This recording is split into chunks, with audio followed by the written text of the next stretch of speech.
Ed, you were obviously covering the meeting in real time. Right. We had the contents of the meeting leaked to Bloomberg in real time. Just remind us what happened, what the flashpoints were. Yeah, I think you're right to phrase it in that it's what he did not say, because Right. he had been billed and reported in the Wall Street Journal that he kind of outlined his interest in buying the company, and he didn't explicitly say, I'm committed to this deal. But He also actually wasn't explicitly asked if he was committed And he was to not buying. explicitly asked. And basically how this works was Twitter staff were invited to ask questions through an internal Slack channel. Those questions were aggregated by the CMO, who then asked them to Elon Musk. But he did give some really interesting insight into how he changed the platform. He actually left the door open to advertising model, which was interesting because many assumed that the ad model wasn't good in his mind. He talked about subscriptions being good, but the one that really jumped out at me was this idea that he would charge users for verification, to verify that you're an actual human as opposed to a bot. And obviously bots are top of mind for Elon Musk. Claire, what do you make of, well, let's start with the business plan. So I think, some of these ideas are great. The verification program, if you can call it that, has been broken since it was created. So Right. It'd be fantastic if someone comes in with some idea to fix that. And I don't know the nuances of if charging is actually a good idea or not. Yeah.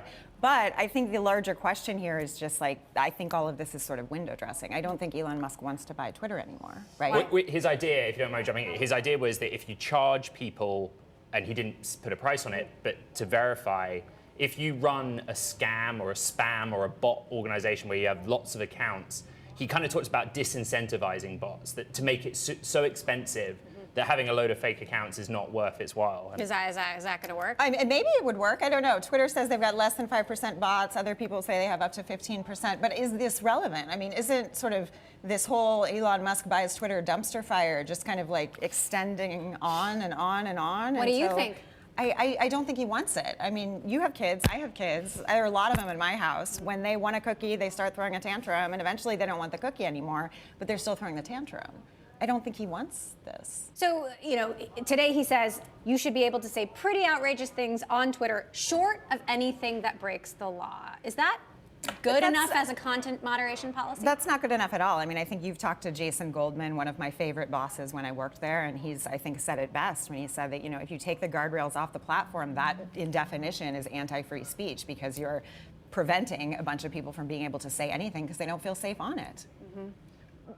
Talking to Twitter employees who are still there today, I mean, how do they feel? How do I feel for them? I feel sad. I feel very sad. These are very smart, wise people, supporting families, and they're stuck in the middle of this. And, I, like everyone else, makes jokes on Twitter all the time about it because it's so ridiculous and it just doesn't seem to end.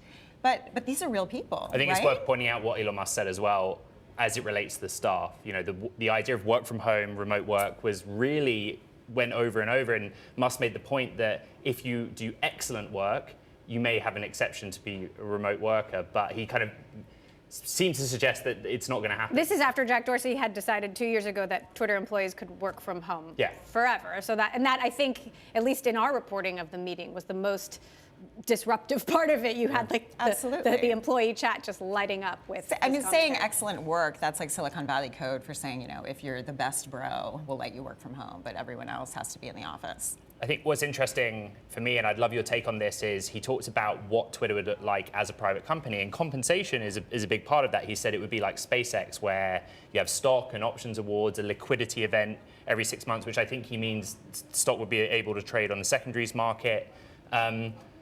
But Twitter is kind of like a San Francisco, Silicon Valley mainstay. It has a culture.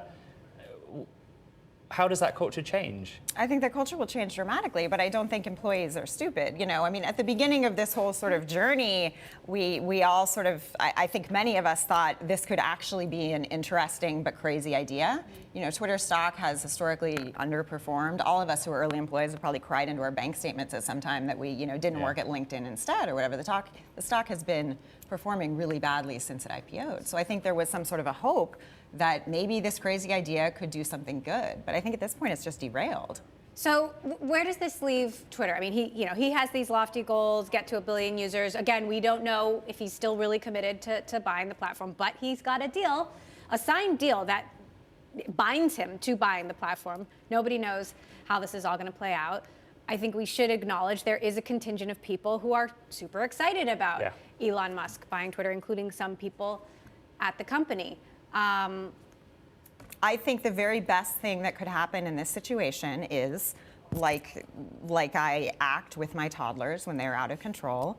I think we can convince Elon he has won in some way by giving him something, but then making this all go away in some legal manner. Something like what kind of something? I don't know. Well, he said he wasn't Smart interested in the people are gonna CEO think role of. necessarily. He said he was more focused on product development than a title. But From what you know about Twitter, is the bot thing as big a problem as he seems to think it is?